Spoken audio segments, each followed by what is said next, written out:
Ba-ba-ba-da-boom. Ba-ba-ba-da-boom. Ba-ba-ba-da-boom. Wee ba-ba-ba-da-boom. Ba-ba-ba-da-ba-da-ba-da-lee. Ba-ba-ba-da-boom. Ba-ba-ba-da-boom. Wee ba-ba-ba-da-boom. Ba-ba-ba-da-ba-da-da. Skibidi-dum-dum-da-dum-dum. Yum-da-dum-dum. Skibidi-dum-dum-da-dum-dum. Yum-da-dum-dum. Skibidi-dum-dum-da-dum-dum. Yum-da-dum-dum. Skibidi-dum-dum-da-dum-dum. Yum-da-dum-dum. Everybody started on there or another to check my message to you. As a matter of fact, I had nothing to hold back and scat on you can too. I hear you all ask when you're scat, but and I can tell you while you're still sleep, boys, you're sleeping, and I don't know you know, born. I'm the scat man. Lee ba ba ba bum, ba ba ba da bum, wee ba ba ba da bum, ba ba ba da ba ba da lee da da da da dum, ba ba ba da bum, wee ba ba ba da bum. Ba-ba-ba-da-boom. Give-it-a-dum-dum-da-dum-dum. Yum-da-dum-dum. Give-it-a-dum-dum-da-dum-dum. Yum-da-dum-dum. Give-it-a-dum-dum. Yum-da-dum-dum. Give-it-a-dum-dum. Yum-da-dum-dum.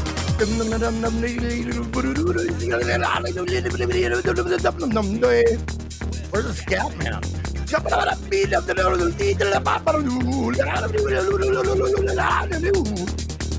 Ba-ba-ba-da-boom, ba-ba-ba-da-boom, wee ba-ba-ba-da-boom, ba-ba-ba-da-ba-ba-da-lee, ba-ba-ba-da-boom, ba-ba-ba-da-boom, wee ba-ba-ba-da-boom. Yeah, I'm the scat man. Ba-ba-dum-bum, boom-ba-dum-bum, bum-ba-dum-bum, bum-ba-dum-bum, bum-ba-dum-bum, wee bum-bum-bum-ba-dum-bum. Wee ba ba ba dum bum, yum ba dum bum. Wee ba ba ba dum bum, ba ba ba ba ba lee ba ba ba dum bum, ba ba da bum. Wee ba ba ba da bum, ba ba oh. Holy fuck!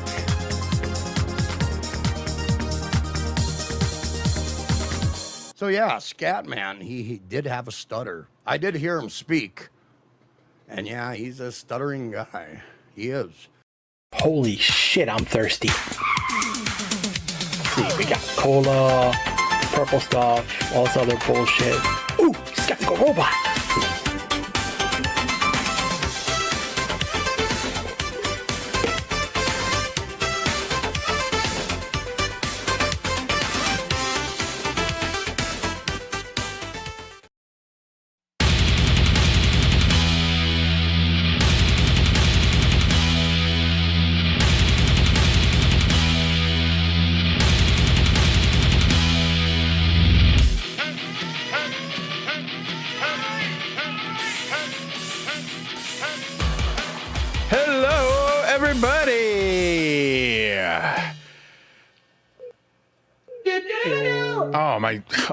These things are delayed.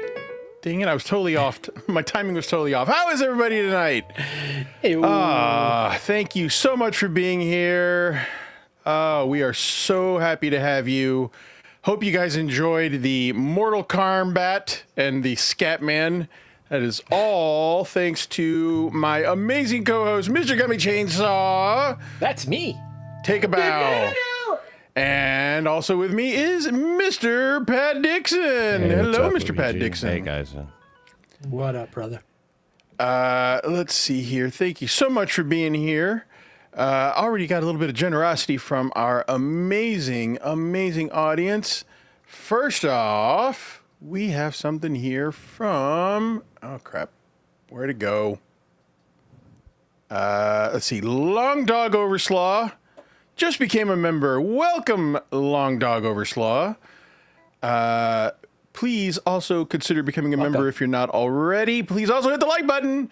We got a lot of stuff behind the paywall, a lot of monthly exclusive content for our members. And also, please consider our Patreon. We have released a couple of episodes of Supplemental Robot exclusively on Patreon, which is some of the stuff that we can't get away with here on YouTube. And we have a lot of stuff planned for that show. And also we have Trigger celebrating 11 months of membership. Welcome, Trigger. And Trigger says, Gummi, Trigger. do you have any recommendations to make my tail fluffier? Yes. I hire a fluffer. Wait, what?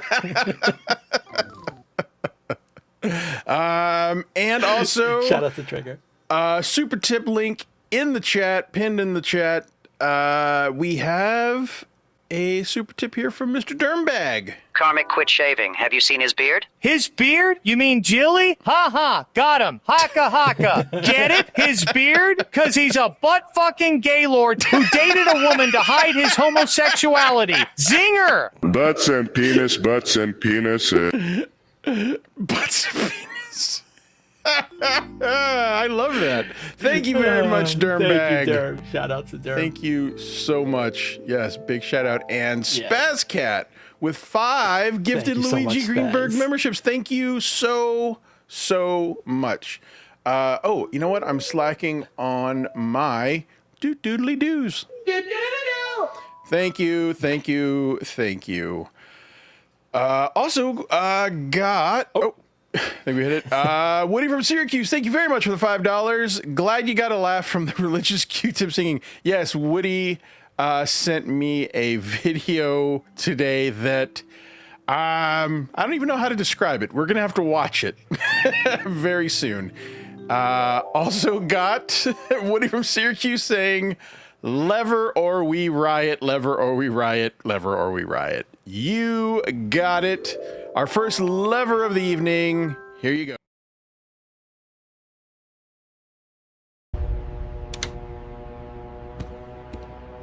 Booyakacha! It's always the short ones that get me. And also, I immediately made that its own drop.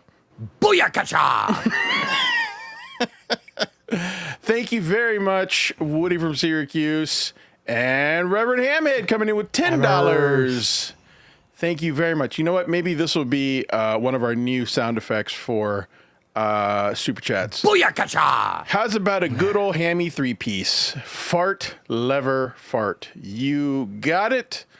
Let's see. What do we want to go with? Oh, I know you like this one.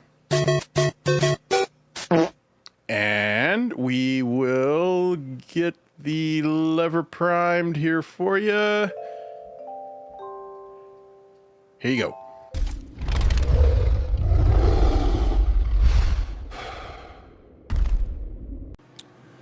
There's no such things as dragons in the real world.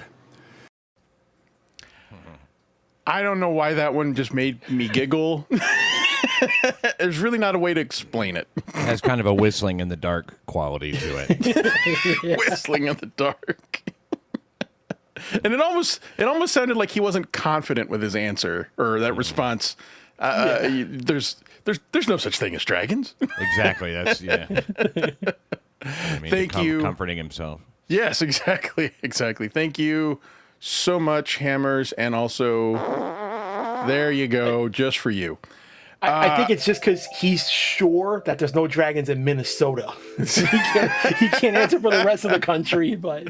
That's a good point.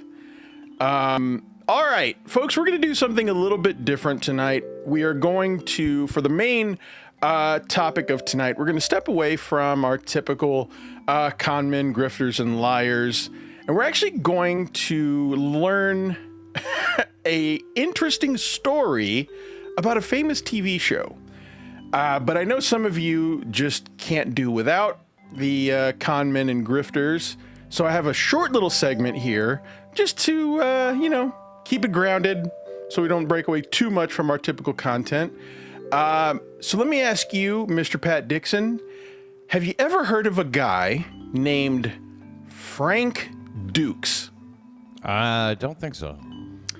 Well, let me tell you about good old Frankie Dukes. We've actually done 3 episodes about his lies. He is a prolific con man. I'd like to call them exploits.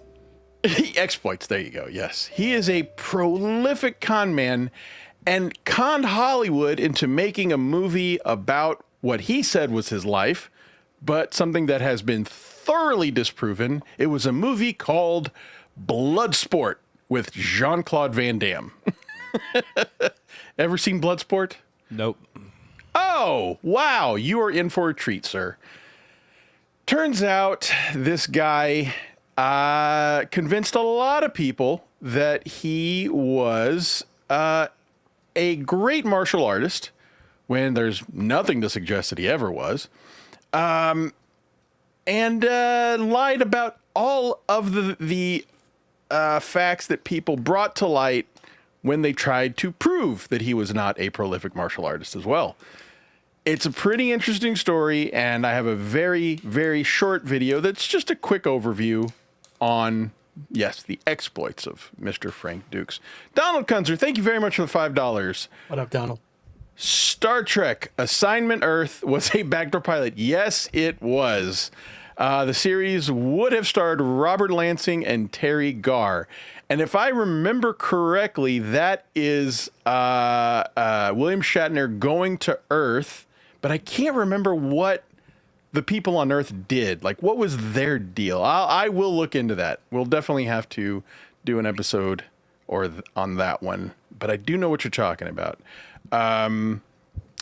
So let's get to it. I think you're going to enjoy this, Pat, before we get into our main topic.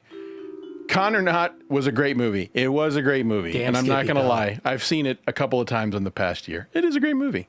Did you know there was a remake with women? Lady Bloodflight? It's feel like actually not bad, and it's super brutal. Yeah, I'll loan you the VHS. I feel like somebody did tell me about that, but I did not watch it. Not bad. Did I click it again? Yeah, I think you did. Oh, my bad. No worries. But here we go. Mr. Frank Dukes. At some point in the past, you may have bore witness to the ridiculous action film Bloodsport, starring Jean-Claude Van Damme. Released in 1988, the film follows Van Damme as he participates in a secret martial arts tournament and ends up beating everybody because he's the main character. The film itself is your standard 80s martial arts action film, but what really got me interested was the end credit sequence, which states that the movie was based off the real-life exploits of a man named Frank Dukes. Despite a glaring lack of proof, Frank Dukes maintains his implausible story as the unwavering truth and contends there. So if you don't know the plot of Bloodsport, it's about a guy who was in the military and breaks away, goes AWOL in order to compete in this Mortal Kombat-esque type martial arts tournament. But his numbers don't add up. We'll get to all of that. But actually, quick interesting fact is that Mortal Kombat actually came out of the movie Bloodsport because Johnny Cage was supposed to be Jean-Claude Van Damme's character. Licensing fell through, and then they came up with this video game about it. It was supposed to be Bloodsport the game. Anyway, but I don't know. To come full circle, in Mortal Kombat 1 that came out recently, which is like a total rehash of the universe. Oh, that's true. Yeah. There is a skin of Johnny Cage that's Jean-Claude Van Damme, voiced by Jean-Claude Van Damme. That's true. I forgot about that. They changed they changed the voice acting and everything. Like if you choose that skin. But here we go. Has been a vast conspiracy for decades to delegitimize his accomplishments. For what possible reason? According to Dukes, so that rival martial arts instructors in Los Angeles could put him out of business and reap their own financial rewards in his absence. So when we learn about all of the things that have been disproven, all of the things he's claimed have been disproven, this has been his excuse. Something to keep in mind is that the reason all of these accusations have been made against him are from rival martial arts coaches. That's his excuse. In 1988, as Dukes' reputation further came under question upon the movie's release, Black Belt Magazine's writer and editor publicly expressed regret for naively publishing Dukes' story as truth years earlier, and even questioned the existence of the Kumite altogether. From 1975 to 1981, Duke served in the United States Marine Corps Reserve, and from 1988 onward he worked sporadically as a fight coordinator and writer for a few action films. And that's it. You may notice that there is very little information on this list. This is primarily because almost everything said by Dukes about his life has been heavily contested and denied by various sources, and for good reason. Let's start with his supposed military service. Now, it has been confirmed that Dukes did indeed serve in the Marine Corps Reserve for 6 years. However, during this time, there is no record of him ever serving overseas nor receiving awards or decorations of any kind. However, this has not stopped Dukes from unleashing a slew of incredible claims about his supposed military achievements. For starters, Dukes claimed that he had enlisted and been deployed in Southeast Asia and the Vietnam War. However, there is no record of this anywhere, and the Vietnam War had actually ended before he even enlisted. That to me is hilarious. He wrote a book and made claims that he fought in the Vietnam War while also giving a date for enrolling in the military that was after the Vietnam War had ended. But again, this is all because of his rival martial arts instructors who want to take his business. Dukes said that for his exploits he was awarded the Medal of Honor, evidence of which has also yet to be found. As evidence for his supposed decorations, Dukes provided a photo of him in uniform with his medal, along with various ribbons and assorted decorations. However, his decorations were out of order, and the Medal of Honor shown in the photo was actually the version given to U.S. Army servicemen, despite the fact that he was a Marine. Now, what's crazy about that photo is that photo is part of his book, in which he is specifically saying, hey, look at me in uniform with all of my medals. And somebody did the research and found out that all those medals were not properly ordered, and they were not also for his branch of the military. So he gave an excuse, or at least an explanation. When he was asked about why he was wearing the wrong medal, Dukes said that the military had never explained the reason to him, which is basically the equivalent of saying, I don't know. Several years later, Dukes changed his story to say that his uniform was actually a Halloween costume, and then he later claimed that he never said anything about a Medal of Honor in the first place. So, I think you can see where we're going. This guy is just a prolific liar, a compulsive liar, a Chad Zumock, if you will. So, stolen valor and then returned valor. Yes, and then Yes. and then says it was a Halloween costume. But his lies get way more hilarious. A recovered psychiatric evaluation from 1978 says that Dukes was prone to flighty and disconnected ideas. Dukes was particularly fond of saying that the military had sabotaged his records, a claim that would see extremely heavy use over the coming years. Moving on to Dukes' apparently legendary martial arts career. First of all, Dukes claimed that he had participated in a secret martial arts tournament in the Bahamas called the Kumite and won several world records for getting 56 consecutive knockouts and the fastest ever knockout time of 0. What do you think his fastest knockout speed is? Actually, you know what? I'm not even... He said 0. Well, yes, 0.12 seconds. 0.12 seconds. He knocked a man out in 0.12 seconds. That's his claim. Yes. Fast. That's pretty fast. He also claimed that, of course, he was the first person allowed to speak publicly about the event. However, an official from the Ministry of Sports in the Bahamas stated that it would be physically impossible for a tournament of that scale to remain secret for so long. Also, upon closer inspection, the trophy Dukes claimed to have won at the Kumite was actually purchased by him at a local trophy store. And there's proof. W.R. Moody Company, a trophy shop in North Hollywood, were shown photos of the trophy, and they said that the base and the ceramic plaque were made by their company. He bought his own trophy and posed with it for Black Belt magazine. Frank's explanation of this receipt's existence is that it was for a different trophy that he commissioned them to repair for him after it had been damaged. In regard to the real trophy itself, Frank told Black Belt magazine that the trophy is never really the property of the winner, and its value makes it worth keeping it in a secure place. Hey, wait, do you have the trophy in your office right here? Yeah, I do, actually. Can we see this trophy? Oh, look at that. He does have it after all. That's cool, man. You lied. You never win. It was also discovered that Dukes' master had the exact same name as the ninja commander from the James Bond novel You Only Live Twice. A very odd coincidence, but one which Dukes was more than happy to dismiss. He also explained that when confronted, he said, no, the character was based off of him. While on the topic of incredible odds, we now direct our attention towards Frank Dukes' supposed fight record. In 1980, Dukes claimed that in his 329 fights, he had earned an astounding 321 wins, 7 draws, and 1 loss. What a record. However, this virtually impossible win ratio was somehow altered retroactively through what I can only assume is time travel, as in 2014, Dukes revised his statement to say that he had earned an earth-shattering 0 losses, 0 draws, and 329 wins. However, Dukes may have to amend this perfect record, as in 1993 he attended a martial arts trade show and got into a fight with kickboxer Zane Frazier, during which he was soundly beaten. Dukes later claimed that he was sucker punched by Frazier using brass knuckles, although this was not corroborated by any of the multiple witnesses. With that out of the way, we now move on to our final subject, Dukes' supposed work with the CIA. According to his... Would you believe he worked with the CIA? Yes. But how he connected with the CIA is the best part. Dukes was recruited by CIA Director William J. Casey, who met him in a urinal to give him directions. Dukes purportedly went on covert missions, including one where he blew up a fuel depot in Nicaragua. However, not only did every CIA officer he claimed to have worked with deny his claims, but none of them could even remember meeting him at all.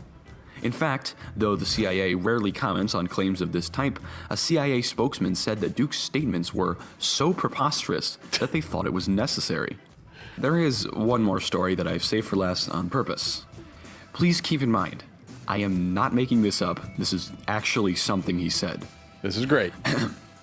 Dukes claimed that he was gifted a sword for winning the Kumite. However, when asked why he no longer had the sword, Dukes stated that he had sold it in a failed attempt to purchase the freedom of a boat full of orphans, whom he later rescued from pirates before stopping the assassination of Steven Seagal. That is... Look, man, I mean, you got to give it to him. I'm willing to forgive the lies because they're creative lies. But there's one last one. I'm willing to forgive all the other lies just because he was such a hero in this situation. There's more. I forgot. There's actually a little bit more to this pirate story. Here's a quote from Dukes himself. I sold my sword. I have no regrets from it. It went to a good cause. It went to buy the kids out of slavery. What they do is, these local chiefs, they take these kids who are orphans and they put them on these ships and go out to the South China Sea. The ships were crowded and uncomfortable. I'm talking about what we'd call a normal bunk. They had 4 or 5 kids squeezed into that thing. They lived out in the open elements. They die, and the Philippine government just turns a blind eye. Frank claimed at the time that Bloodsport was released to still be in contact with many of them, and that at least one of them would happily... He claims that one of them will kill for him if he asks. I feel as if they were using all that pirate footage and music to try to, make fun of him. But discredit him? That is pretty fucking cool. Shed blood for him. Frank says that the International Fighting Arts Association sponsored the Kumite tournament. But when journalists tried to contact the IFAA, they found that the organization shared the same address as Frank Dukes' house. Whatever the case, this next 12-year Would you believe period of time that in Frank's life from 1975 to 1987, his home address was the headquarters of the sponsoring association of the Kumite? I don't understand why they're digging into his private life. He also, look at that, he did a talk show and said he lived as James Bond. Anyway... I think he won the house in the tournament, but he didn't get to win to own it. He lived for rent free for a couple of years. So it's not his address. And someone asked that we play the Kumite song. There you go. Song's still a banger. It's still awesome. Every night and day.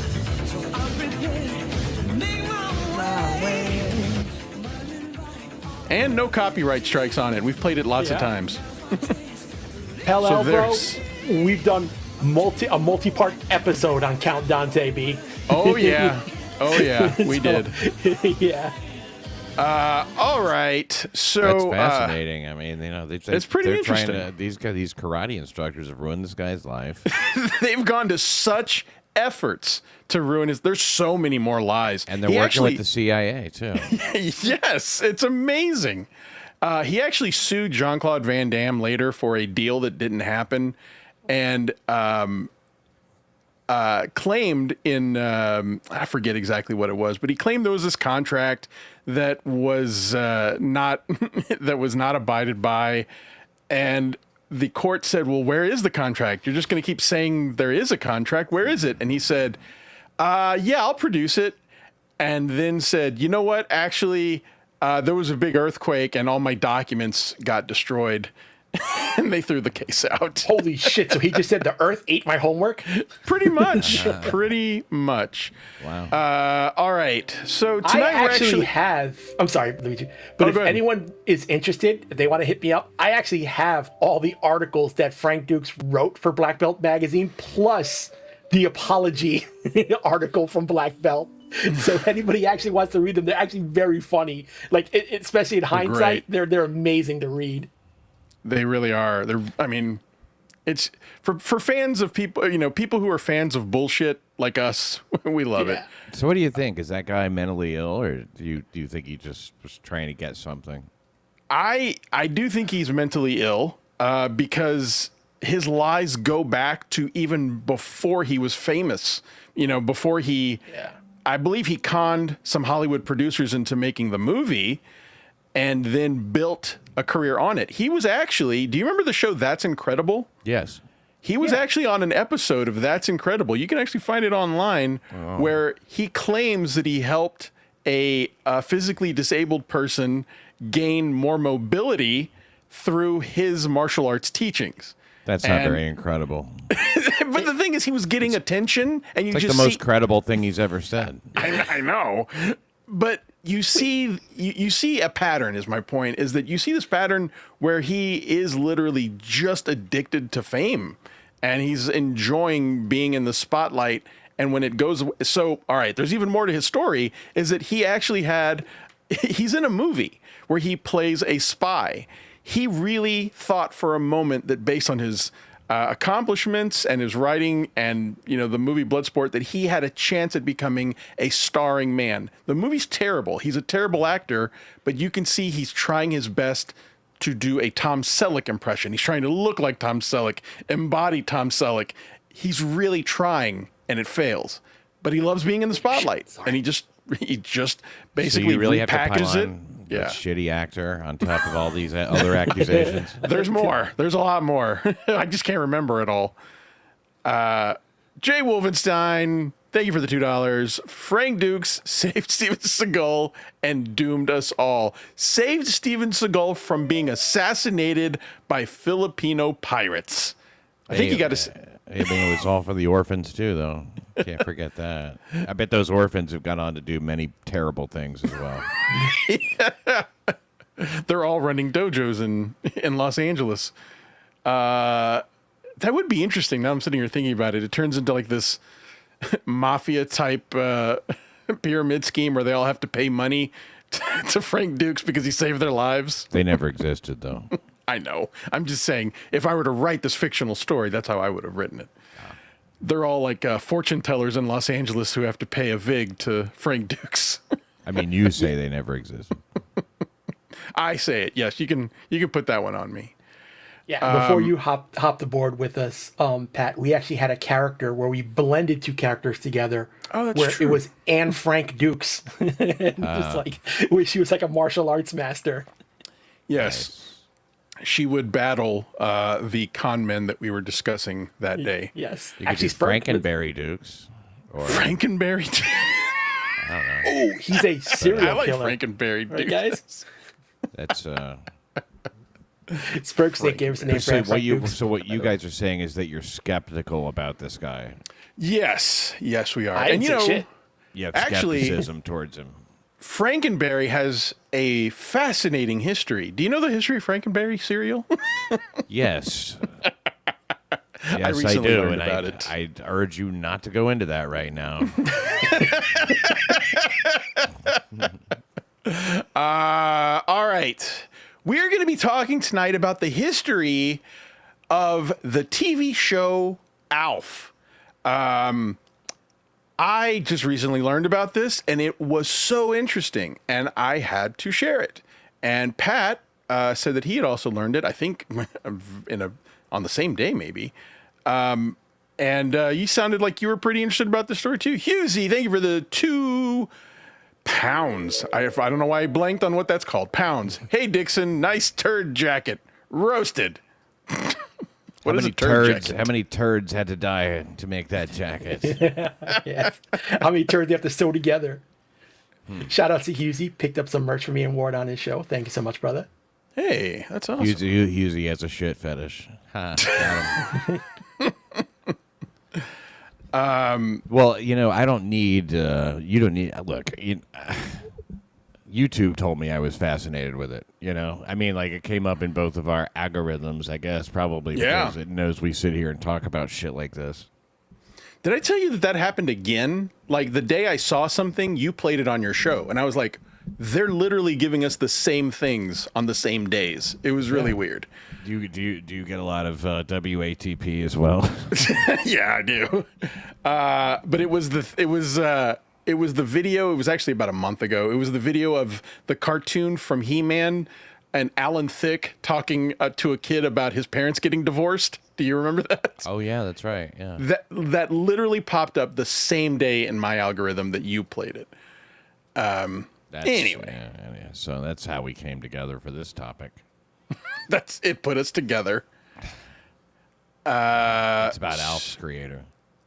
So let's get to it. You guys remember Alf? I do remember Alf. Of course. Yeah, we're going to talk about Alf. Yeah, he was a guy that said he was a real space alien. That's what's. Don't spoil it. Well, I mean, I think it's important. It is. That's an important fact of it. That is the interesting thing. Is that so? I have a video, but I think it'd probably be more fun for us to talk about it. We don't really need clips from the show, but in doing my research, I did learn something that I didn't know, that is that. Did you know that the actor Max Wright? We're gonna talk about how he actually wasn't a big fan of the show, but it came out after he had left Alf, or the show had ended. Did you know there's a sex tape of him and two men? Really? I'm not joking. Willie? I'm very serious, and I even clipped the art. Like I even made a screenshot of the article where I read it. I will not look it up. So it's not gay porn. It's what you call a sex tape. Like a Pamela Anderson sex tape. A scandalous sex tape. Boy, the Max Wright sex tape did not take off the same way some of the other ones do. The guy from Alf and a couple of dudes. Oh, I can't wait to see that. Oh my God, I've been waiting for this. You think he looks as good as he does on the show? So we're gonna actually get into the more famous picture of him, which is he's smoking crack with a black midget. Which that went public, but apparently the sex tape did not go. This, what do you call a gay threesome? There's a word. I'm sure there's a word for it. I know the guy in the middle is supposed to be called. I think they call it skeptical robot.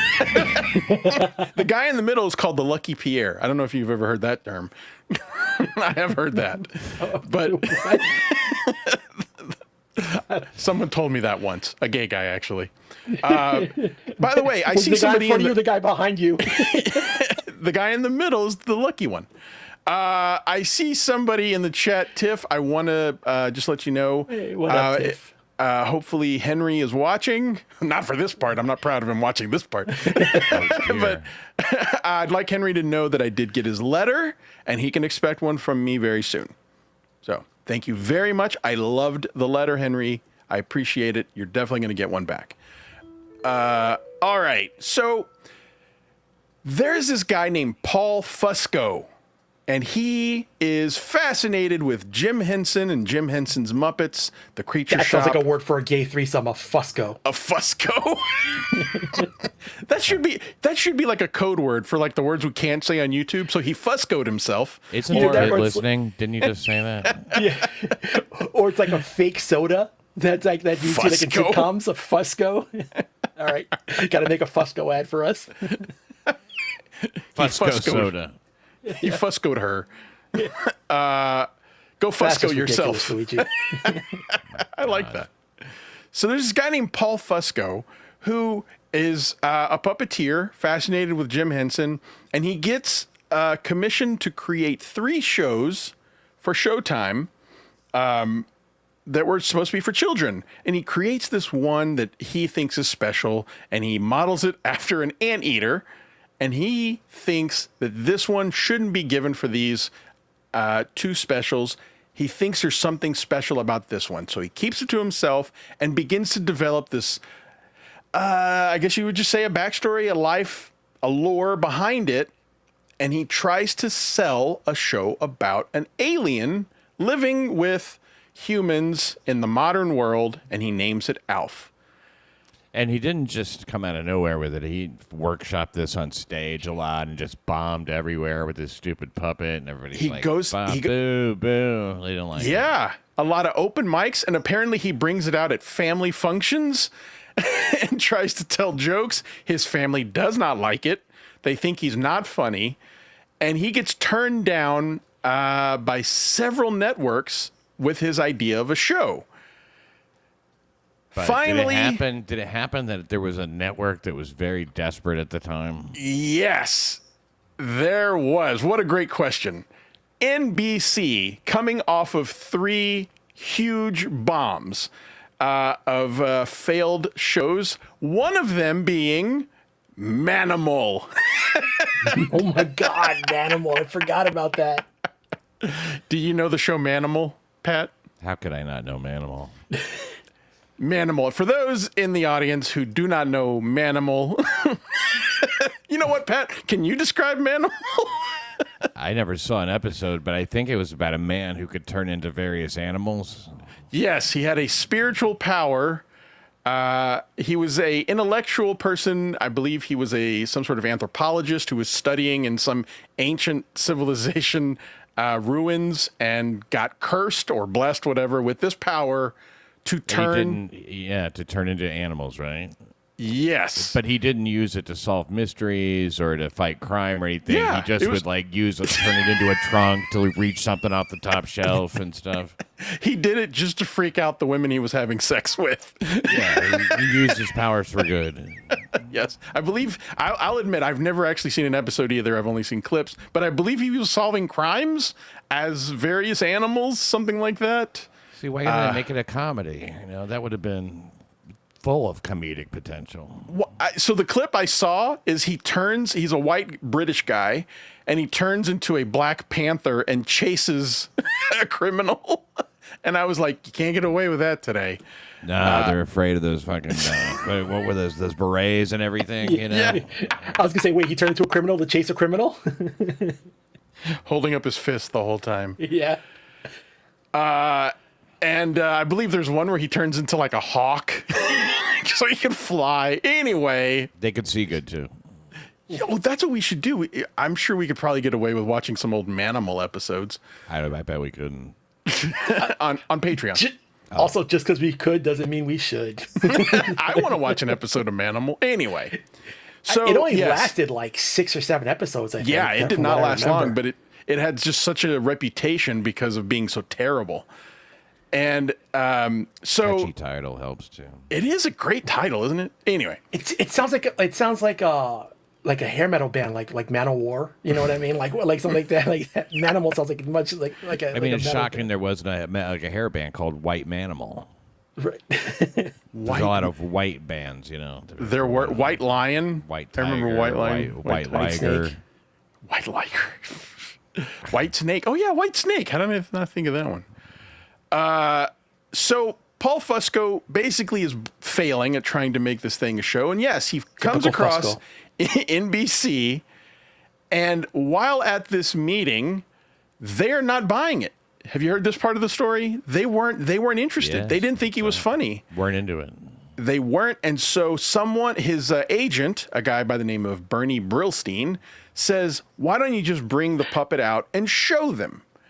And he brings the puppet out, and he's got no material. He doesn't have any jokes to say, but he's sitting next to the head of NBC, Brandon Tartikoff, and he uses the hands of the puppet to pretend, Great White, there you go, yeah, to pretend like Alf is picking his nose, and he wipes a booger on Brandon Tartikoff. Apparently, the room erupts with laughter. They love this idea, and they say, let's give him a show. And they think that this is going to be the big hit, but there are a lot of things in the way as far as them meeting in the middle. That's how I got hired on this show. That is agreeing to the terms.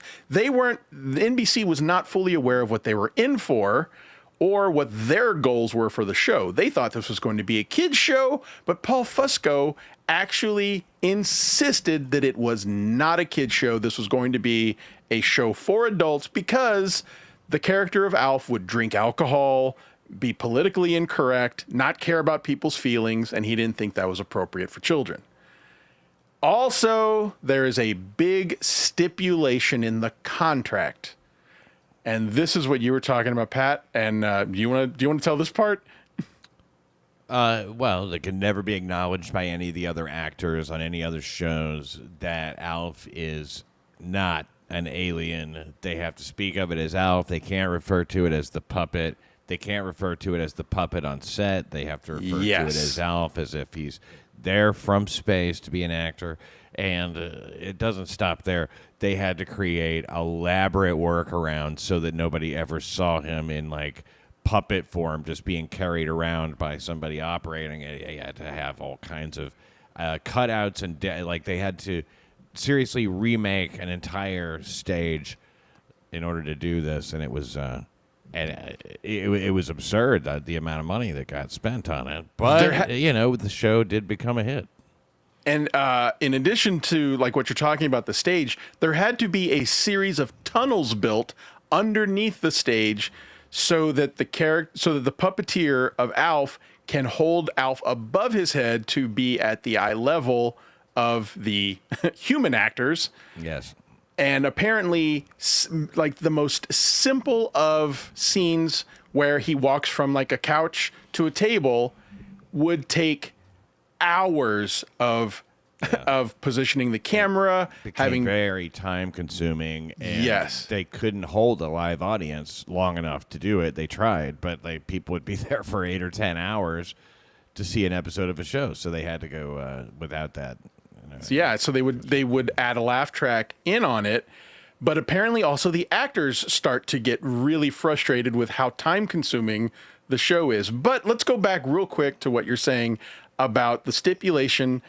Paul Fusco has a stipulation in his contract as the showrunner that no one, not the executives at NBC, not the actors, not himself, no one on crew is ever allowed to acknowledge that Alf is a puppet.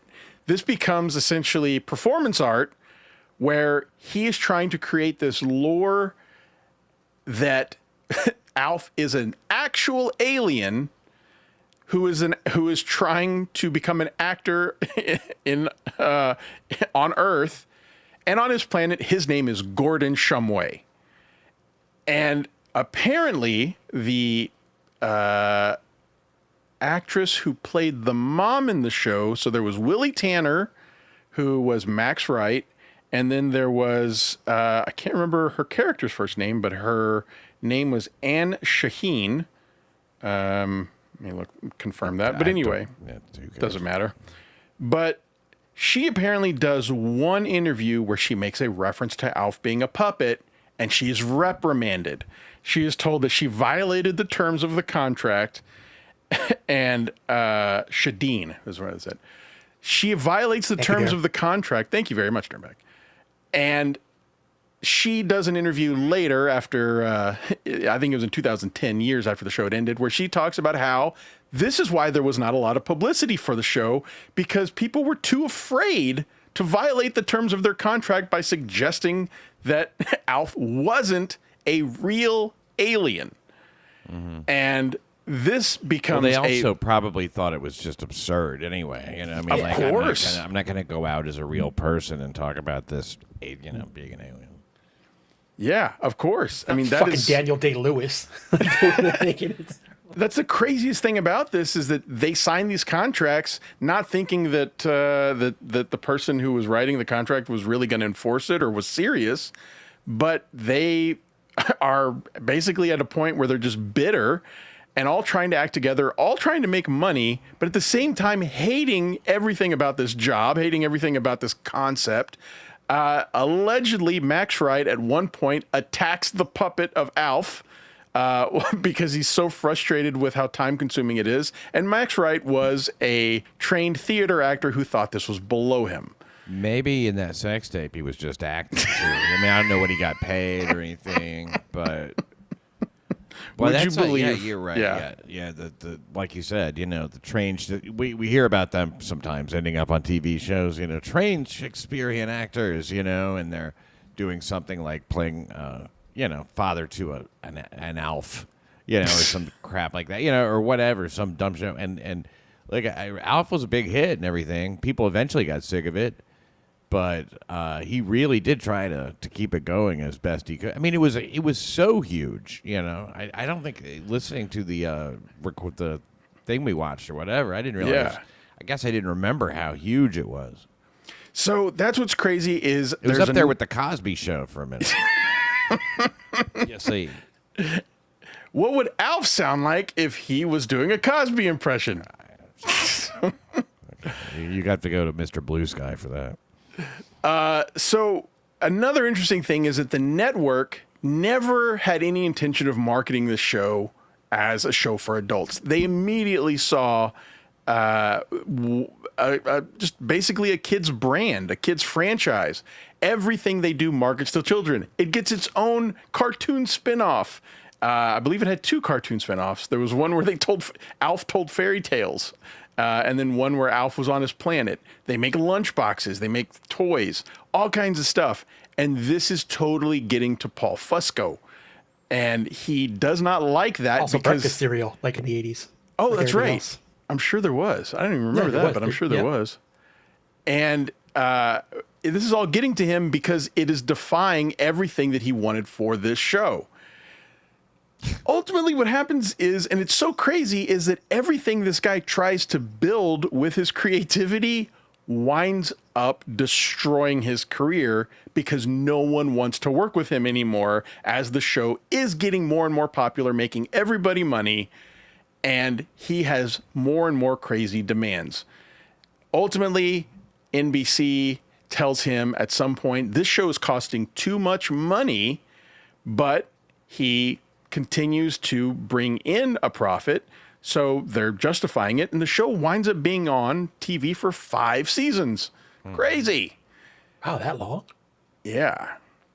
And well, you know, the whole thing was he was trying to hide out from the authorities. He didn't want the feds to find him, so there was that risk all the time. He couldn't be seen, you know, by the neighbor and shit. The neighbor, there was a character who would occasionally see him. And then, you know, towards the end of the series, you know, they're playing it up like it was supposed to be a cliffhanger episode at the end of the 5th season. Yes. But this cliffhanger episode turns out to be just the last episode. Alf is dragged away by the CIA and taken to do experiments on in their laboratories and stuff. So that's the way the series ended. It's just like he was caught. The end. And it he was wanted, I think, did he end up doing? He wanted to do a special or something. I can't. Yeah, there was remember like exactly. a movie, like a made-for-TV movie, right? There were 2 made-for-TV movies because Paul Fusco, in trying to convince them and trying to convince NBC of, you know, maintaining the show, they basically make him a promise, but then they completely welch on it. They say, fine, we'll give you another season. Go ahead. So that's why he makes that cliffhanger for that last episode, and they welch on it, and they're like, you know what? No, you're too much of a pain in the ass. Everybody hates you. No. And that's why that 5th season never happened. So then he does create these 2 movies.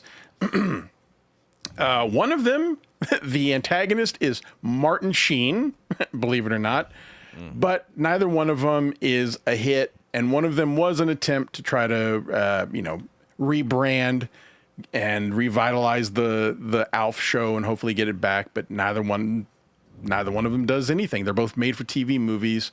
He does this. He does a couple of appearances and makes. I think there was a TV Land interview show where, in 2000, I believe it was 2008, he does a show where he is trying to have a talk show. The whole gag is that Alf has a talk show and he's going to interview people.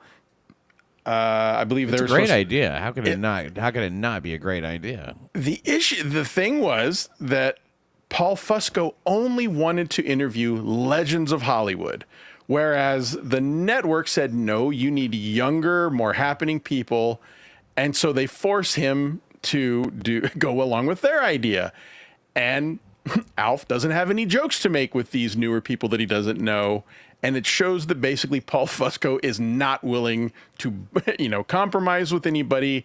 Everyone finds him to be a pain in the ass, and he just digs his heels in the ground to prove to everyone that he has a vision, he will not compromise on it, and he is going to be difficult to work with yet again. That is 13 years, or I guess no, 18 years after the original Alf goes off the air. He again proves he can't work with anybody. He will not compromise his vision, and after some that, people are great artists for that. You say that like it's a demeaning thing, like it's a bad thing. Like That's he won't the weird- compromise his vision. I believe it's a double-edged sword in this case anyway, is that, if you're able to, make something out of it, it is a pretty admirable feat to see somebody do something like that. So but it sticking turns out to your vision is a good idea if it works. Well, you make a good point. It's great either way, but he was just an ass about it. That's the part that's Maybe weird. his vision was just fucking retarded. Maybe it was. Maybe it was, but I do respect that he wouldn't compromise. His Brandon Tartikoff didn't love the show, but his little daughter did. He had like a 3-year-old or something, a little kid who thought it was the best. So it's amazing how decisions like that get made, that employ, I guess, hundreds of people and entertain millions of people, and it's all based on what some fucking kid thinks.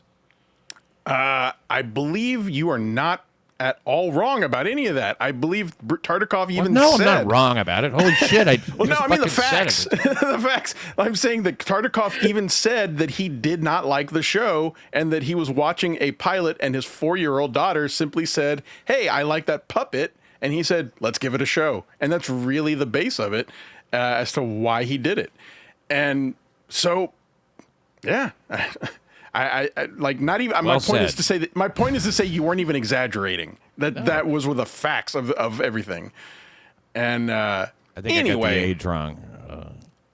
Maybe whatever. If I said 3 and you said 4. I loved the whole thing about this because it really was an admirable thing for him to completely have this vision, this idea, but it destroys his career because he will not relent on these crazy demands. Word on the street is Frank Dukes saved Alf from Area 51. I think maybe he took it too far. Maybe that's it. He didn't have any compassion for his coworkers and all the other actors. Absolutely. Definitely took it too far. And that's the crazy You think thing. they all is that- chanted "pop it" when he finally got fired just to fuck with him? Apparently there was just so much animosity. Everyone hated everyone on the set, and that when the show was canceled, allegedly, Max Wright never even said bye to anyone. He simply walked off the stage, packed up his office or whatever you call it, his room that he had there, and left and never spoke to anyone ever again. Took his baby oil and left. I was going to say, but smoked crack with midgets and made a sex tape. Daddy Poopy, thank you very much for the Frank $5. Dux says he's unbeaten. I am the one that's unbeaten. Billy Mays here for Pat Dixon. Just add Pat to your stream and watch the boners grow. It's like watching Oz. My goodness. I think we should make the announcement here. You definitely should have done it on Bob's show, where we're going to let everyone know that Pat and I are going to watch every episode of Oz. I wish you wouldn't even say that. Scene by scene. I don't even know why you say that. I've never Imagine. I've tried watching that show. It's terrible. It's awful. Moo Moo Buckaroo, thank you very Moo Moo Buckaroo. much for 5 Luigi Greenberg memberships. Thank you so much. Yes, Bob is totally wrong about Oz. It is garbage. It's good. It's a good show. It's a good show. Booyakasha! It is garbage. There's way too many dicks in it. Who needs Nobody- all that? Nobody dick wants to see is that. one dick too many. The Did you get that right then? I was that senator or congressman. Who was he? McCarthy. I was Senator McCarthy. Yeah. Talking about communists in the State Department. I said, even one dick on a show I watch is one dick too many. Fuck you guys. You know, if you don't like historical references. I didn't I get can't it. stop watching Gummy's background, for Christ's sake. You know what's funny though? I literally The DVD pause screen. I was literally watching a Roy Cohn documentary, and I was trying to think if I could, if that scene was in there. I don't remember that recently. It was. Oz sure is no Alf. Now, Oh my God, that's actually come up. I want to That see has Alf. actually come up that's so strange. Alf and Oz, they seem to get compared a lot. I want to see Alf in Oz in an episode of Oz. You saw Max, whatever his name is, in sort of a simulation, I guess. Right? Didn't he do the...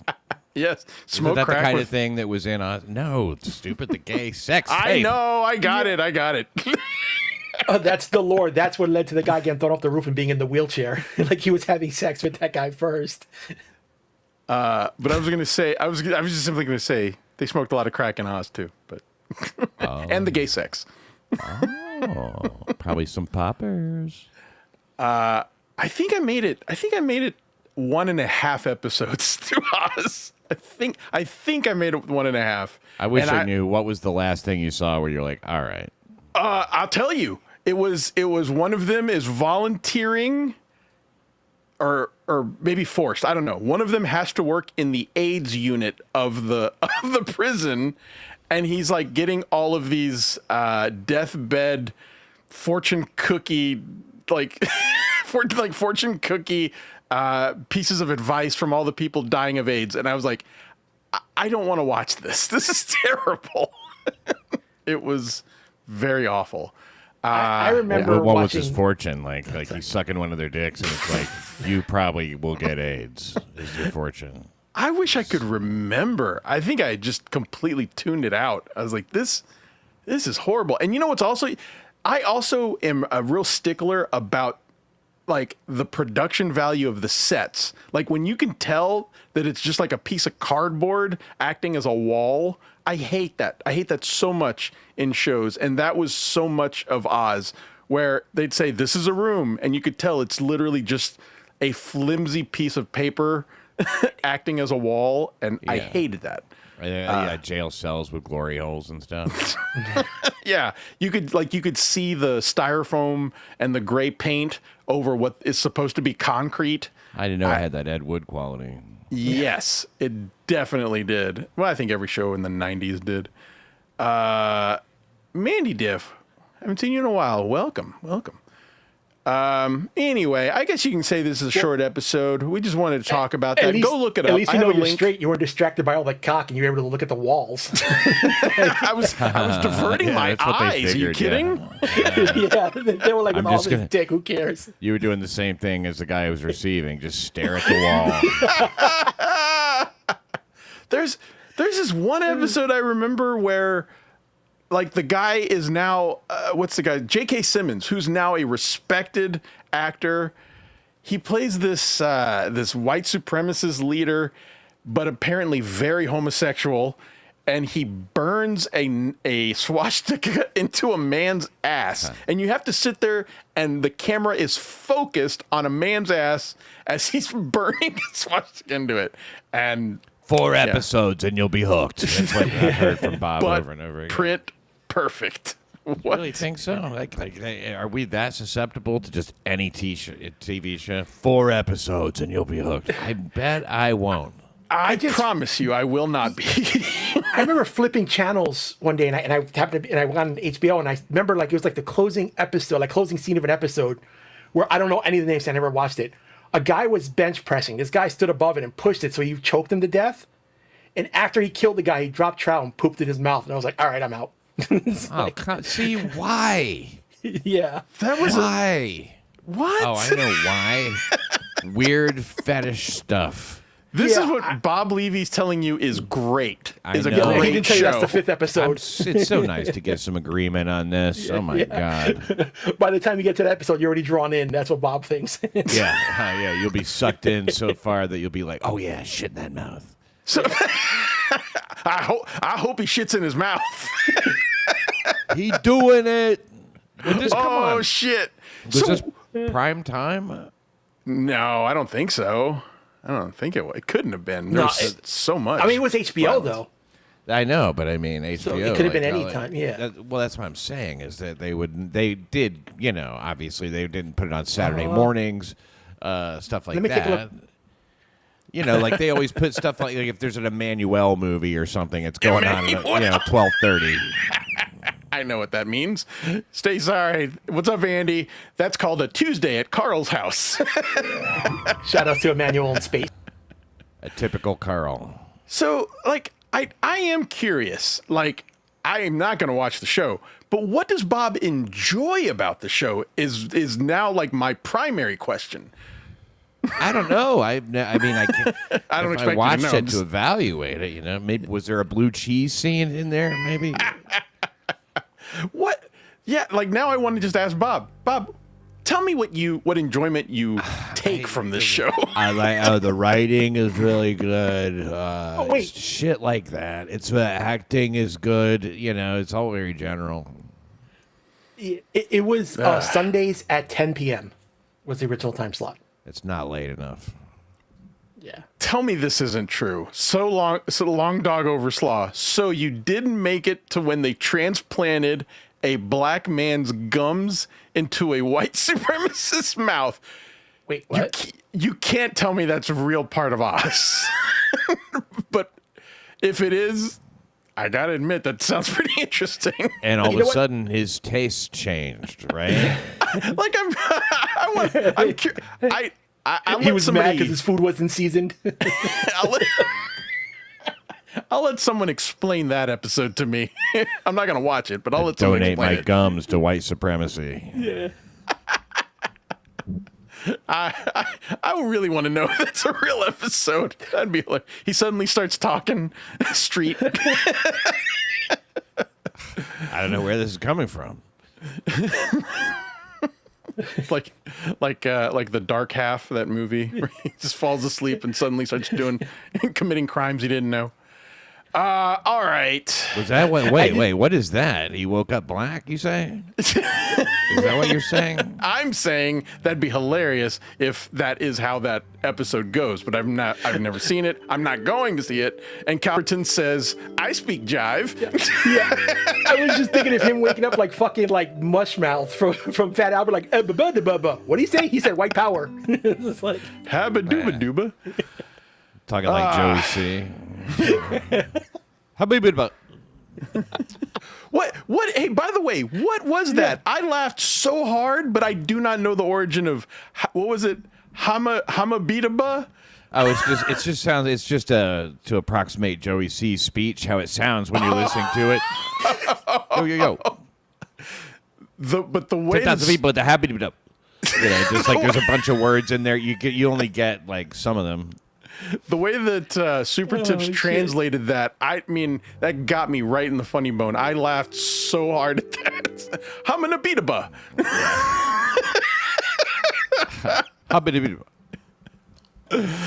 All right. Well, Joey's more about rhythm, when he talks, I think. Oh, than anything. absolutely. He's not really so much about and literal meaning. Forget it. I mean, like it's just, you have to sort of understand. He's like a performance artist, really.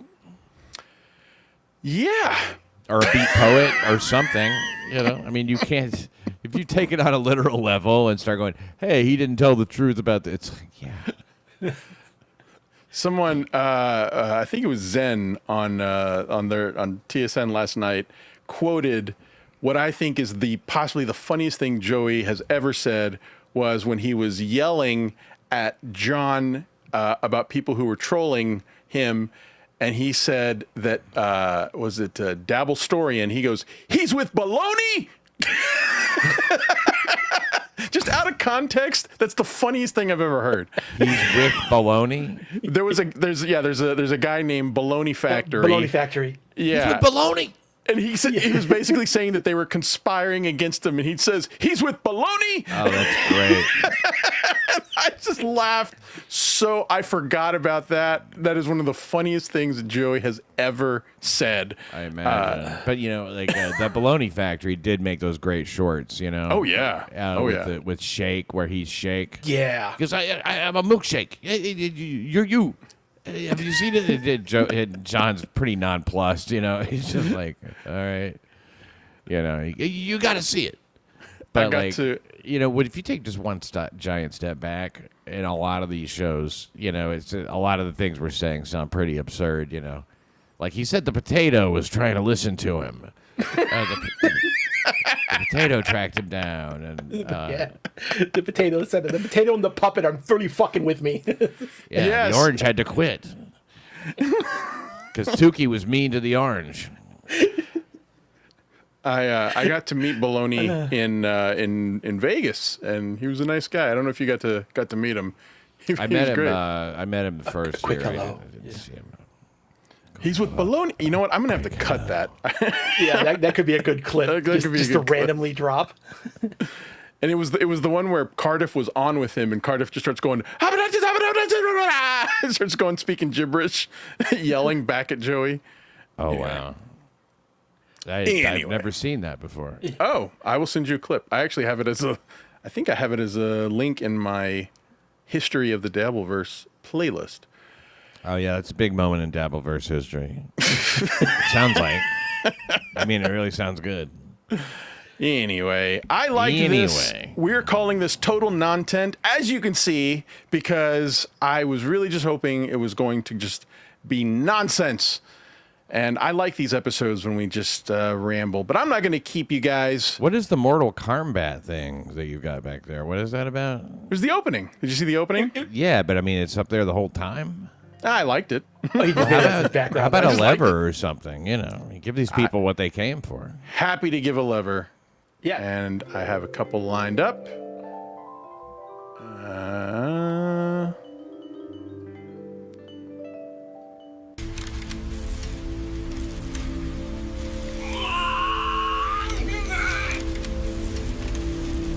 I don't give a flying shit. It doesn't matter.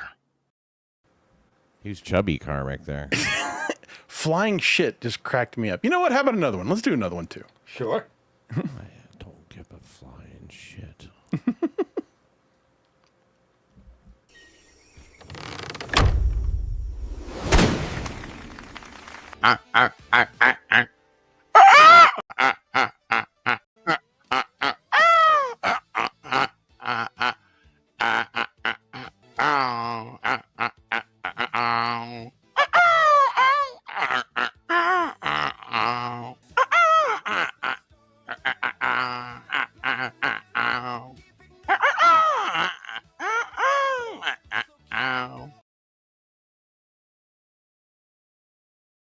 Doing Voodoo Child there for a second.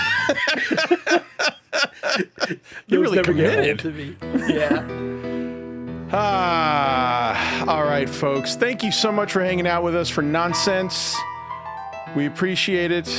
We love it. Thank you very much for your generosity. Everybody is great. Have a great weekend. Please hit like on your way out. Please also check out our Patreon. Supplemental Robot has been going well. We've really been enjoying it. Before you go, Pat, is there anything you'd like to plug, sir?